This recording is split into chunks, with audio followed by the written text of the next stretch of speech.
very distinguished dignitaries in the summit.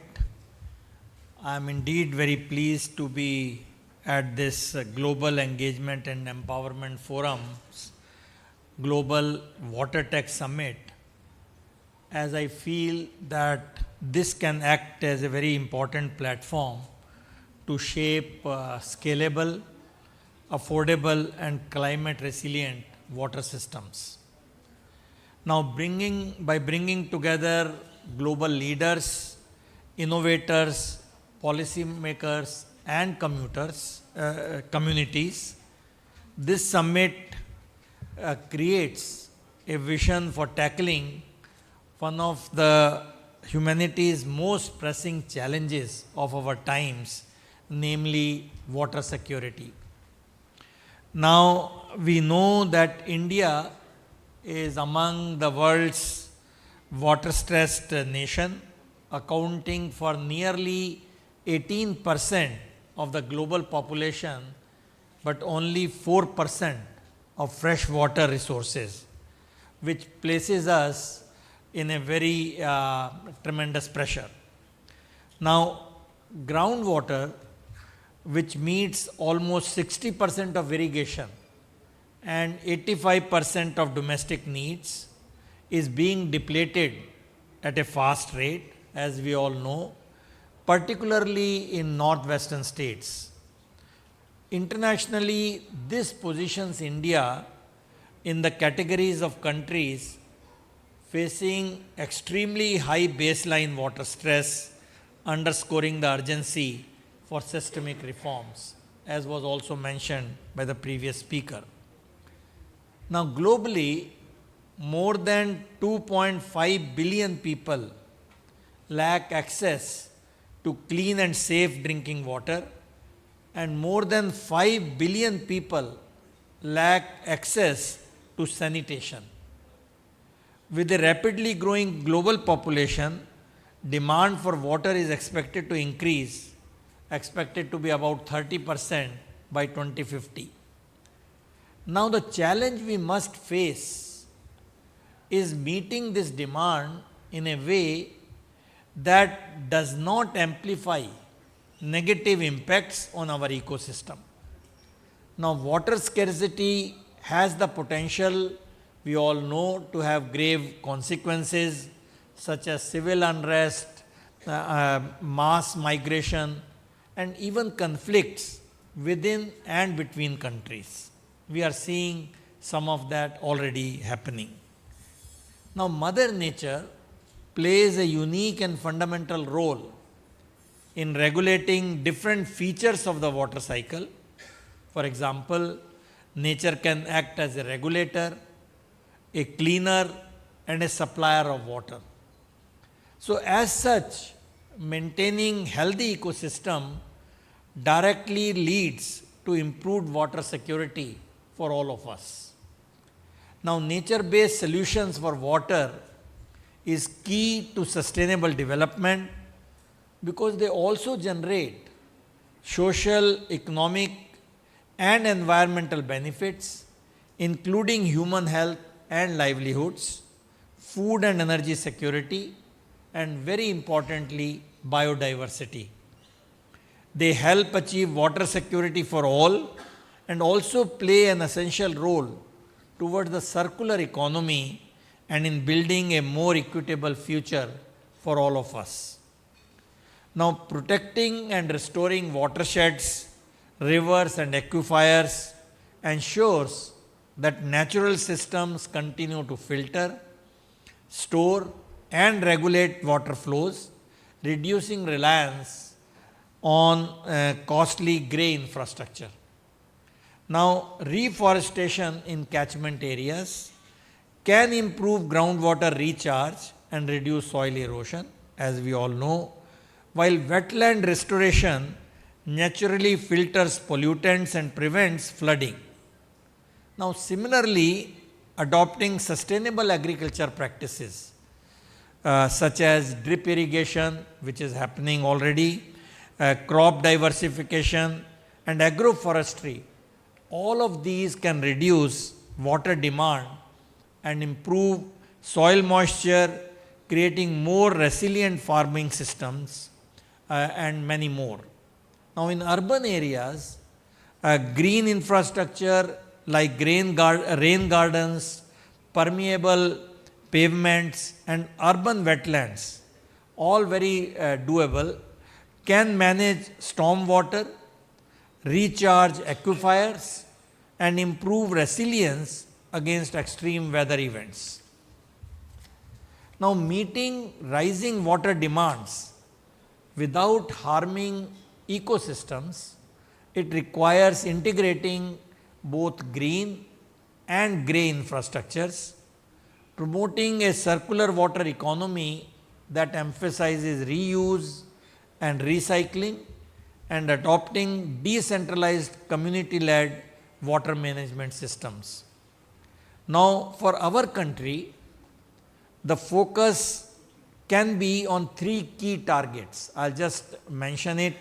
First, universal access to safe water and sanitation, ensuring that both urban and rural populations benefit from reliable, affordable, and equitable water supply.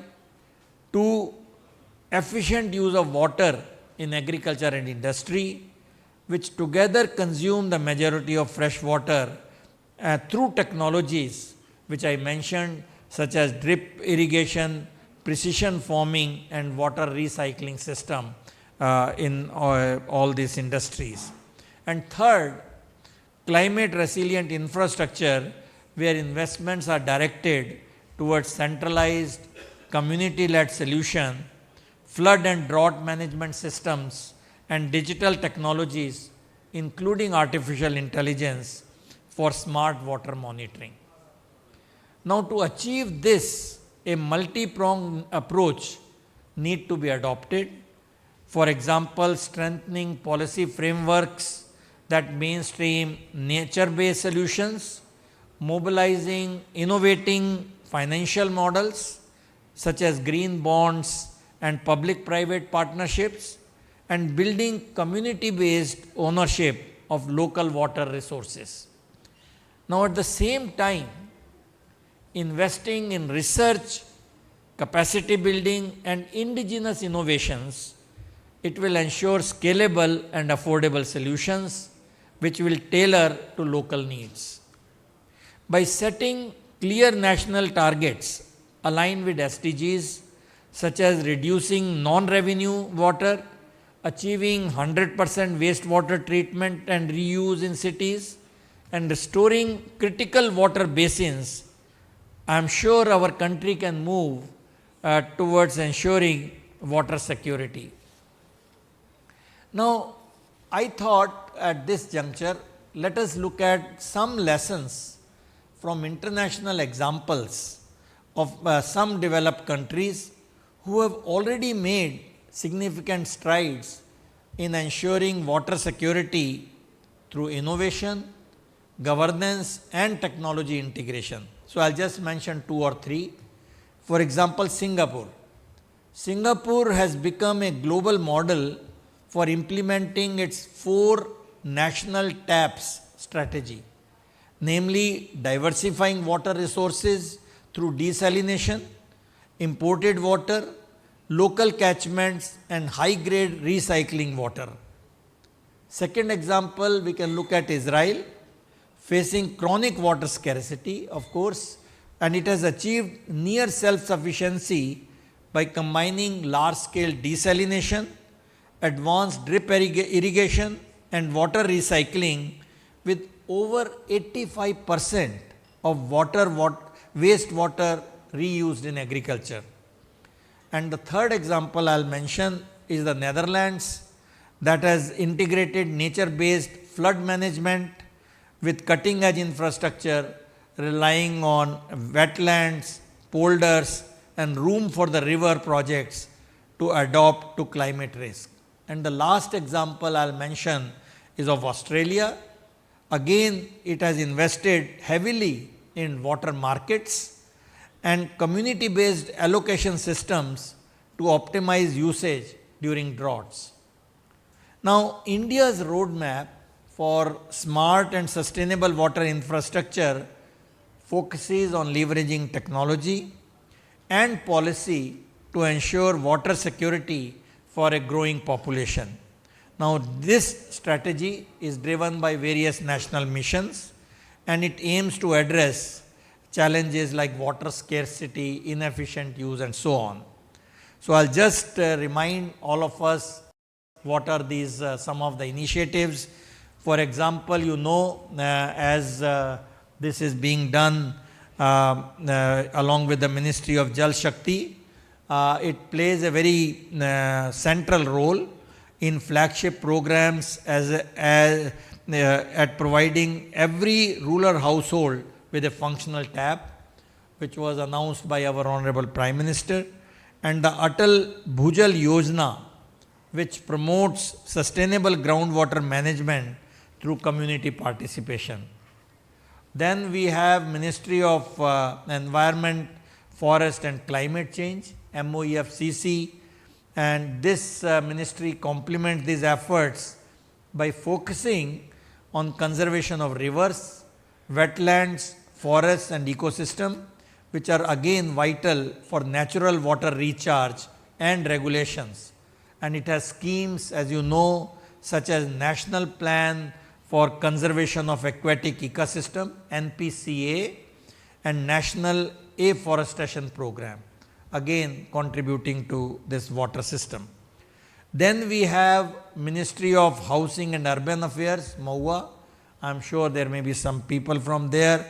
It is also a key player, particularly through initiatives like Amrut Mission, that is the Atal Mission for Rejuvenation and Urban Transformation, and Smart Cities Mission, which emphasize again urban water supply, wastewater recycling and green urban infrastructure. We also have similarly the Ministry of Agriculture and Farmer Welfare. It contributes significantly by promoting efficient irrigation systems. For example, Pradhan Mantri Krishi Sinchai Yojana, PMKSY, and encouraging micro irrigation techniques, which I mentioned, such as drip and sprinkler system to reduce wastewater to water wastage in agriculture. We also have a Ministry of Power and Ministry of New and Renewable Energy. This also intersect along the line of water management through their focus on hydropower and renewable energy based water solution. Now, if you look at all this, these are the players which are looking at different aspects, but all contributing to really the water security. And of course, in addition to all these government programs, we should also not forget what the startup ecosystem can contribute in this very important area. You all know that now country has more than 1.7 lakhs startups, which include almost 20,000 deep tech startups. Numbers are growing every week, and I have already there are startups in this water field, but I feel there is much more scope for our startups to come in this and really have benefits on both sides, not only the startups but also the ecosystem, and this will be the green startup movement, which can be really pushed by agencies like GEEF and many players, where you really have the problems which need solution, and this is where the startups can come in. In my office, we have a platform called Manthan. We started this Manthan platform on August 15, 2022, where we have the demand and supply side. Demand means people who need solutions like government, state departments.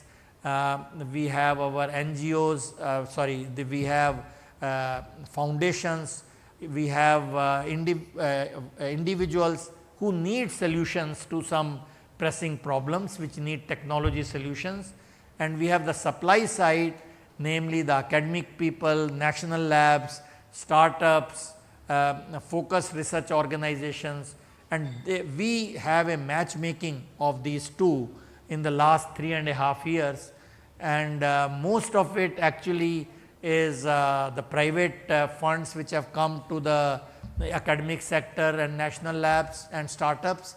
And you will be happy to know in this last 3 years almost 10,000 crore worth of commitments have been made and almost 2,000 crore projects have been completed. Now, this is a platform which can also be used to see if what are the challenges in this water ecosystem and see who can really solve these problems. So, I have a feeling we need this approach and not only depend on the government to solve our problems. We need to really be proactive in coming with the solutions. Now, this today's event is of course to give the awards. This is again very significant because this will again motivate many more people. So, I congratulate all the awardees and also congratulate this summit for really encouraging this whole way of this water ecosystem sustainability, which will go a long way in taking our country forward, not only our country, but global effort as a whole, and I wish you all the very best in your ventures. Thank you very much.